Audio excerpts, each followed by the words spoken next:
So what I'm saying, actually, you see, I mean, it's a combination of both.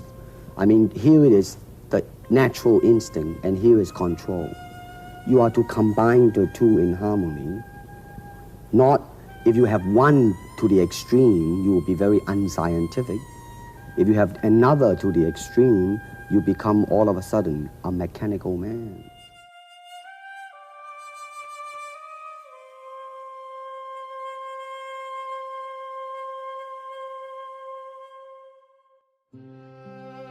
In today's world of professional fighting, people are constantly looking at the physical. What attributes does the fighter have? What styles can he bend? What rank does he hold? With Zabit Magomedsharipov, we are immediately looking at the surface, which in his case is the most observable feature about himself. His shy and distant character makes room for his skill to shine through above everything else. Skills that from my recollection alone are unmatched and unseen. From his ability to flow through each martial art in seamless fluidity to submitting opponents with unseen submissions, the man is really the embodiment of a mixed martial artist. So, join me today as I will be taking a closer look at Zabit Magomedsharipov.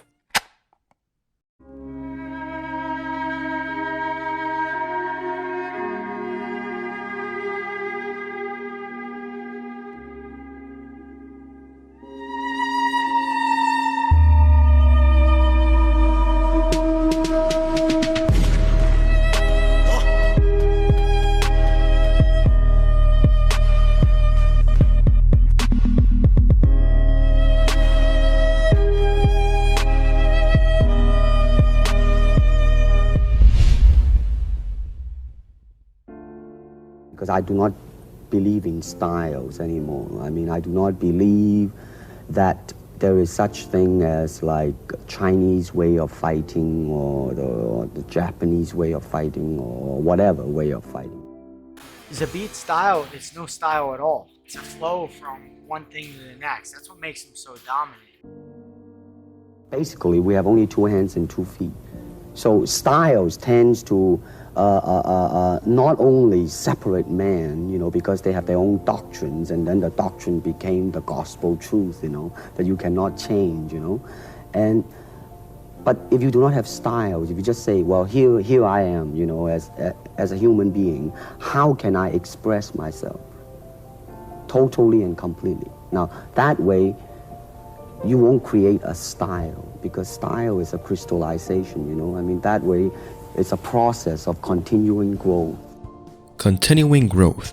See, that is one attribute that I always thought most older fighters would have an advantage in compared to up-and-comers. Knowledge in the art of fighting is crucial, as you do not want to be the fighter you were yesterday. More often than not, fighters who, after getting to a certain point in their career, whether it be making it in the UFC or thinking that they are the elite of their division, most fighters, they end up stagnating and plateauing in skill. Now, this is something that can be most definitely acceptable if you are the best at what you do. But that is only a very small percentage, as there only can be one champion of each division. But for how long can that be sufficient without learning new traits? Because the mind and soul can be young forever if it is continuously eager to learn, explore, and grow. But the body cannot stay young forever. There is a certain window in which both body and mind can sufficiently produce quality and are also able to keep up with one another. In the case of Zabit Magomedsharipov, he is a man who in his youth started his journey in combat sports with freestyle wrestling, then dove into kickboxing, and by the time he was 10, he was sent to an MMA school for 15 years, and during this process, he was able to learn, grow, and hone all of his skills. The skills he picked up, along with growing into adulthood, allowed for a spectacular explosion of skill to occur. Now remember, this was in Khasavur, Dagestan, where things were fairly rough. There wasn't much Zabit would have been able to become other than a skilled martial artist. Knowing this, and this being his passion, it became the only way for him to excel in something that could be highly lucrative. That's why after winning the European Championships, he moved to the professional ranks where everything would start. And what a head start to even have. Most fighters in North America tend to be fighters who only wrestled in high school and college, who then picked up some striking. And by the time Zabit made it over to the United States, the competition was simply not ready. And I don't believe that most will ever be ready. The gap in skill is just too great that only a few prodigies like himself can close. His peers, if willing, can also close this gap,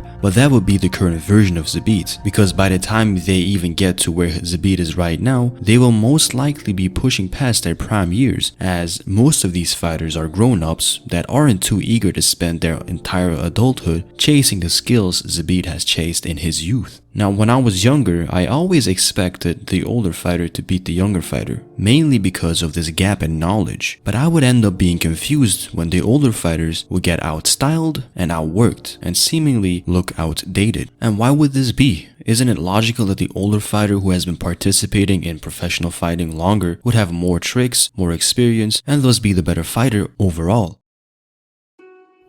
Ultimately, martial art means honestly expressing yourself.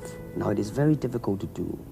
Not lying to oneself and to express myself honestly. Now, that, my friend, is very hard to do, and you have to train. You have to keep your reflexes so that when you want it, it's there.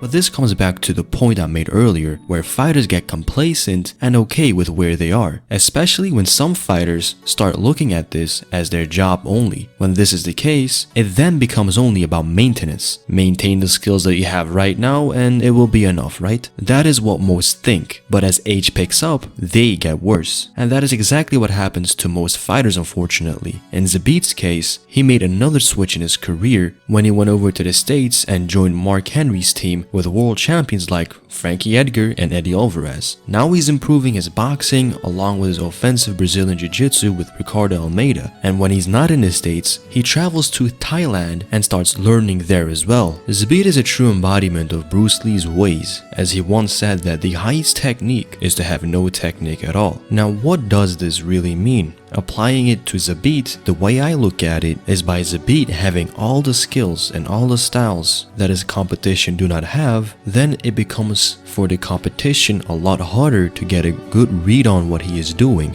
thus making Zabit always in charge. You have to keep your reflexes so that when you want it, it's there. When you want to move, you're moving. And when you move, you are determined to move. Not taking 1 inch, not anything less than that. If I want to punch, I'm gonna do it, man, and I'm gonna do it, you see? So, I mean, so that is the type of thing you have to train yourself into it, to become one with the, you think? Right now, Zabit is probably just about entering his prime years as a professional fighter, and if he's improving at the rate he is currently, he can most definitely become the champion and be considered a legendary fighter when it is all said and done, because so far, everything is pointing to it. His tall 6'1" stature in the featherweight division is a massive obstacle for his much shorter featherweight competitors to overcome. And obviously, it isn't just size, as he pairs it up with immense skill, which ends up overwhelming the entire competition. Ultimately, Zabit is a man who never seems to complain about anything. The place where he came from in his youth didn't even have real MMA facilities for him to train in, as they ended up mostly training in the street or in the parks. This to me shows character and proves that where there is a will, there is a way. And with this mindset, and with all the opportunities he has today, we end up looking at what I would consider one of the few true elite mixed martial artists. Stories from really high-level fighters that Zabit may just be the best MMA fighter they've ever seen. Looking at him as a total package, Zabit's abilities are truly a rare sight to behold. The complete package this man has of skill in every aspect of MMA is simply unheard of and possibly rivaled with the likes of John Jones, George St. Pierre, and Demetrius Johnson. And that says a lot about a fighter who is just at the brink of getting a title shot.